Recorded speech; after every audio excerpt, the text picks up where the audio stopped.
So welcome to the Future Business Roundtable. And today we've got three things on the agenda to talk about, amongst anything else you want to talk about. So the first thing is we're going to talk about big idea strategy number 3, which is all about big ideas. So you know that I'm always talking about big ideas. I just want to go into a bit more of a deep dive about why that's a good idea and, how to go about creating that. And I'll just tell you a few stories about what people have done with that kind of thing. So having a big idea is kind of like the ultimate strategy that we really get people to talk about. The second thing is aisle 10. So this is something new. This is a platform that we've created. It's called aisle 10. And this is a way for you to become an affiliate vendor. So what that means is that you can make your product and service available to influencers. So influencers, like people who have podcasts, people who have YouTube channels, even other business owners, they're going to put you in their store as an affiliate, and they're going to promote your business. So this is an amazing way to have like a global network of people that are out there promoting your business. Okay, so this is something we've been doing for quite a long time, but we've sort of packaged it up under a name we call aisle 10, which I'll explain more about why I call it that in a minute. But that's I think you're going to find that pretty cool. And then we also are going to look at the Future Business Weekly Workbook. And a lot of you have filled that out, and that's great. And that's something to do every week if you want to do it diligently. Is that each time you come to this meeting, before or after, is to fill out that workbook. And that's going to give you your game plan for the week. With a big vision ahead of you, but also say, this is what I'm going to work on this week. And the key there is that it's kind of like you're coaching yourself on doing the things you need to do to work on your business, the things that are important but not urgent, and we often don't get around to. So this is the kind of cadence we want to get going here, is that every week you're going to spend a few hours at least doing the things that are not about your business right now, but about the future of the business. So that workbook is really important. And when you do that, you earn biggie bucks, which I talked about last week. And you all earned some biggie bucks today just by showing up. So this is, I'll talk more about the biggie bucks in a minute. Yeah. Okay. Oh, wait a minute. I got somebody else I got to bring in here. Hang on a second. There we go. All right. So that's the agenda. Like I say, along with other things too. So, there's one time I was watching this movie. Maybe you've seen it. It's called March of the Penguins. Maybe you've seen that movie. It's a documentary about penguins down on the South Pole. And so that was like winter all the time, right? So anyway, so there's all these penguins down there, and they're all huddled together, and it's a very compelling documentary.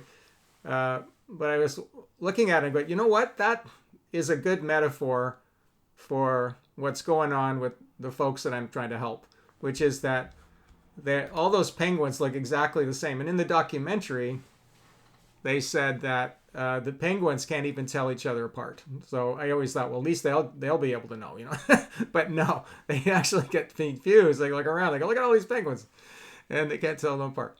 So this is really what goes on in the marketplace, is that we're all penguins if we don't do something about it, if we don't have a big idea. And what that means is that, like take any product or service, whatever your product or service is, and type that into Google, and you're going to come up with hundreds, thousands, if not millions of results. And all of those companies that come up, they're all the penguins in your industry. So, example is the financial advisors. I work with a lot of them. And I say, if you don't have a big idea, you're a penguin, because I typed financial advisor into Google. I got 28 million results the last time I typed it in. So that doesn't mean there's 28 million advisors, but it does mean there's millions of them. And they're all the same. You go to their websites, it looks all the same. They say the same stuff. And it's all very kind of like boilerplate almost. And because of that, people go, big deal. I don't really care. So this is really why I tell everyone that whatever you're doing, you've got to say, am I at the penguin level? Like, I know I got something good. I know I like it. I know my customers like it. But is it kind of like everyone else? And the hardest part of this is to admit that, because we really think we are unique, right? Like every one of those penguins in that documentary, we're walking around thinking, I am unique penguin. I'm not like those other ones. I was at a conference once and people were kind of grappling with this penguin thing. Like, I'm not a penguin. And I said, look to the left. Do you see a penguin? And they go, yeah. I said, look to the right. Do you see a penguin? They go, yeah. I said, well, if you look to the right and left, you see a penguin, there's a very good chance that you're a penguin too, right? So this is the first step in understanding this issue, and go, that if you don't get past that, the marketplace is just going to not even going to notice you, basically, right? So that's why, what we do is we want to have a big idea. So we don't want to just be another penguin in the marketplace. Speaking the penguin talk, by the way, that's something I tell people. They tell me what they're doing. I go, yeah, that's penguin talk. And they say, what's that? And I say, well, that's just when you're using all the same jargon as everyone else in your industry. Like, you've gone to the conferences, you've taken the courses, whatever, and you're just using the same buzzwords and everything. I said, that's penguin talk. So if you're using that, you are a penguin. And then the penguin walk basically means you do not only just, what you're saying is the same, but what you're doing is the same, more or less, right? Like, we're all different by virtue of the fact we have a different name and, a few little things like that, but not enough for people to really see the difference.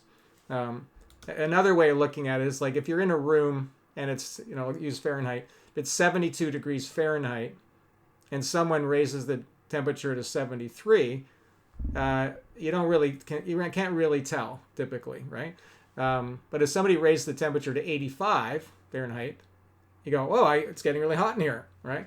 So most of us are different by 1 degree, so nobody really can notice it. You want to be like really hot, like 85, right? You want to turn up the temperature a bit. So if you're going to do any marketing at all, or sales, or whatever you're doing, you got to address this issue, because otherwise you're just making your life a lot harder. Doesn't mean you can't get business, but it's just much, much harder. Okay? So the strategy is to build your value proposition around a unique and advanced big idea. Okay? So the unique is the key. You've got to say, this is something is one of a kind that people can only get from me, right? For us. And it's advanced. So it's at a higher level. So those two things. So what basically we do in our coaching program is we say, you have your basic product or service, and we're going to keep that. And we're trying to actually sell a lot of that, like your hot dog, I call it. But then we're going to think about, what's your gourmet meal? What is that? Okay? And it's the gourmet meal that gets the attention. All right? Now, even if no one wants to buy the gourmet meal, you've got their attention, right? And then you're having the conversation, and then they go, okay, I'll buy your hot dog, which is what you were trying to do anyway. Okay? So this is why this is kind of a no-brainer to do, like one of the things, I say, my father-in-law, back when he came back from the war, he was the first person in his neighborhood to buy a refrigerator, and everybody was excited by it. Okay, and they all came over and checked out his refrigerator, right? So that's fine, right? That happened. But now, like, if you went to buy a refrigerator, got a new one, like we got a new refrigerator a few years ago, I didn't invite my neighbors over. They weren't going to get excited about that. Okay, so the other thing about this, it has to be something new, right? So a big idea, when you come up with it, is new, and that's really interesting to people. Like, they go, oh, that's really new. Talking about financial advisors, for example. In 1985, I worked with a company called Royal Trust, and they came out with this thing called financial planning, right?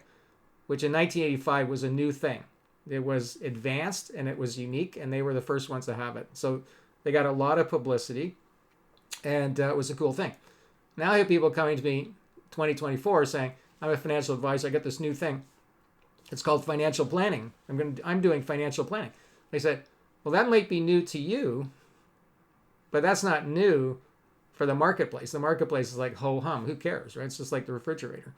So the other thing is that the big idea is new, and that's what people are interested in. The other thing about new in this day and age is that it's also thought of as better, right? Now, back in the day, that wasn't true, okay? So back in the day, if something was new, it seemed risky to take the new thing. But we've been trained now by technology and technology companies that when they come out with something new, typically it's better. Like the new iPhone is better than the old iPhone, right? So when you have the new thing, they also give you a credit that it's better, right? So we say, what is this new and better thing that I'm going to create? Okay. So that sort of sets up the framework for it.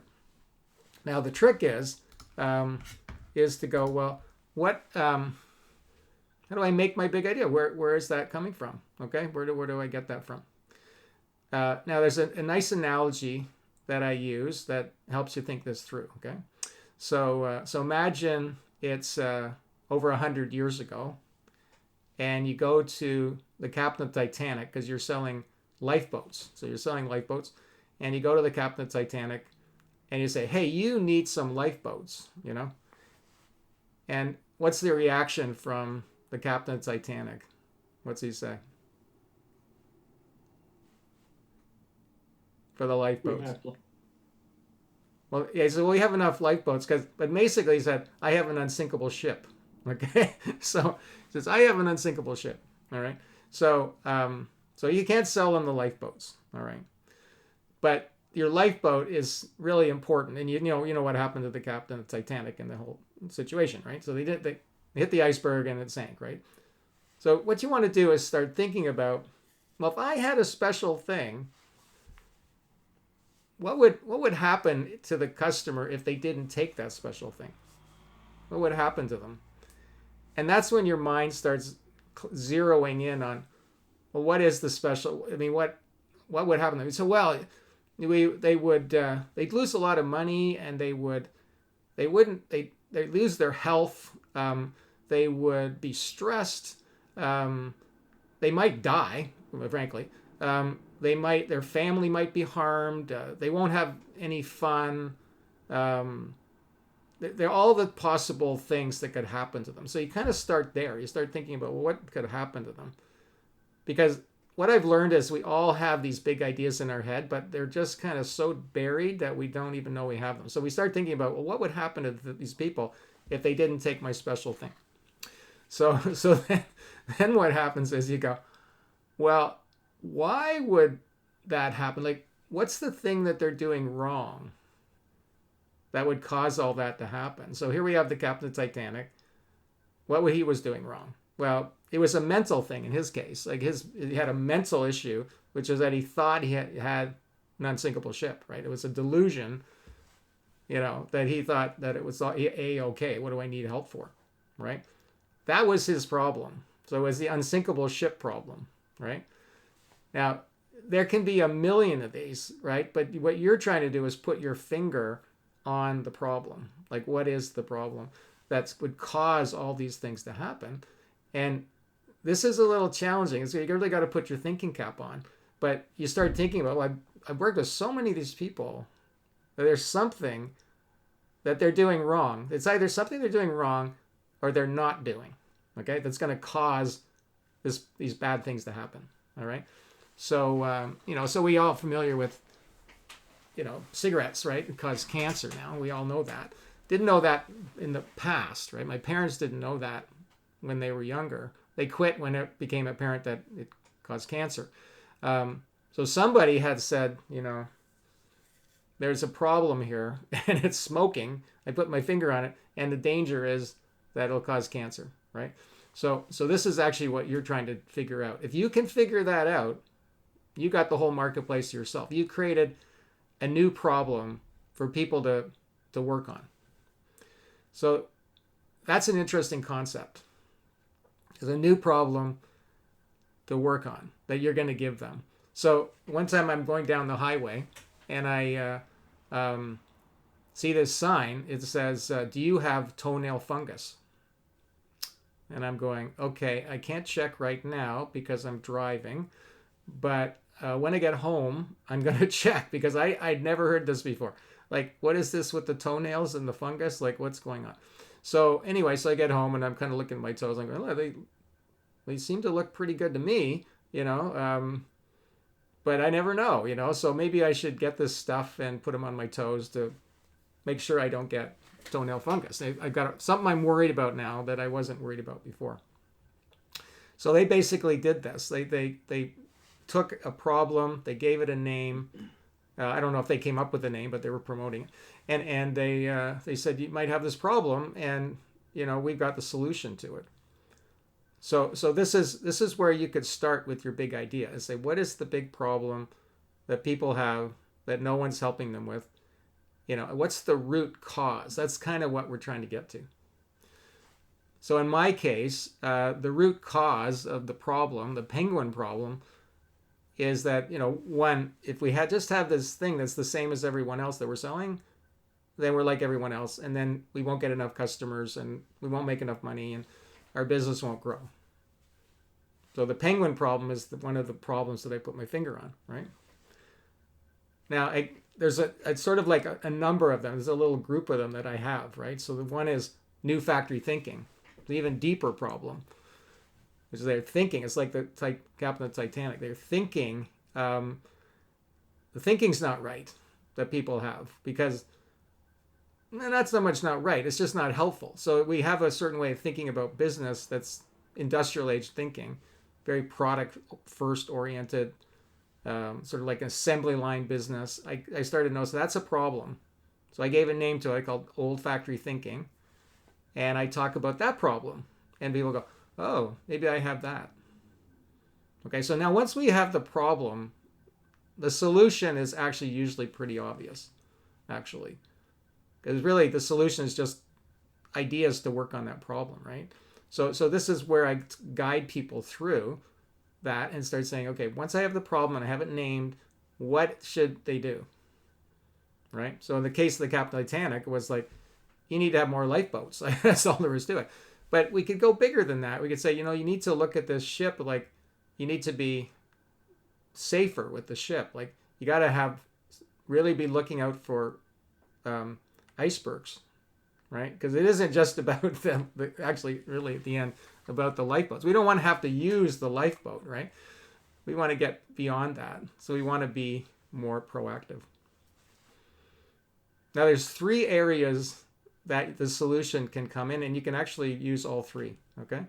And it's sort of part of how our brains are designed. I'm not a neuroscientist, so I can't get into the details of it. But we actually have 3 parts of our brain. So the first part of our brain, or the oldest part of our brain, it's all about safety. So the first level of the solution would be about safety, okay?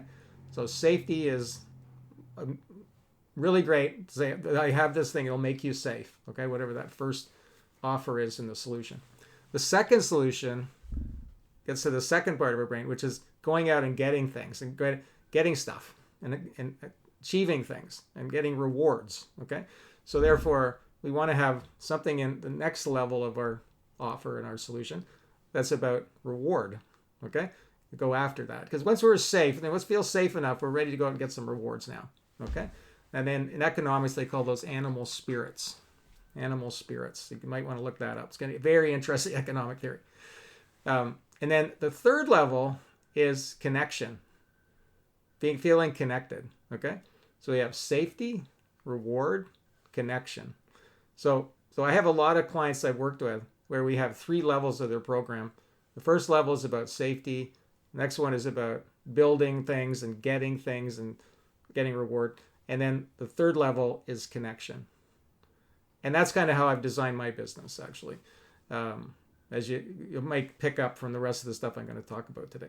So I'll just leave all those thoughts with you. But to summarize, okay, is that we don't want to be a penguin. Right away, let's get past that. We want to stand out. So now we got to think about what could we offer, a big idea we could offer the marketplace that would help us stand out. And we start by thinking about the people that we're trying to help and what their big problem is that no one's helping them with. Okay? And you can start that by thinking about what would be the danger if they didn't take your solution. So even before you have the idea of the solution, think about what would happen to them if they didn't take the solution. Because you already kind of intuitively know the solution, but just think about what would be the danger of that. And then what are they doing wrong or not doing? And then name that problem. Toenail fungus, problem with penguins, olfactory thinking. And then say, what's the solution to that? So in my case, have a big idea, use new factory thinking, right? Have to sell a gourmet meal, all the ways I try to define it. That's my solution, right? So if you start thinking about it in that framework, you'll come up with all kinds of ideas. And I would just say that one thing, because we talk a lot about AI, okay, and people get very excited about all that, but at a certain point you go, okay, well, why? Okay, I got a tool. What do I use it for? Well, to help your customers solve a big problem no one's helping them with, and achieve something that they couldn't achieve before, and then be more connected with people. All right. So hopefully that gives you something to think about there. All right. So let me just stop recording right there.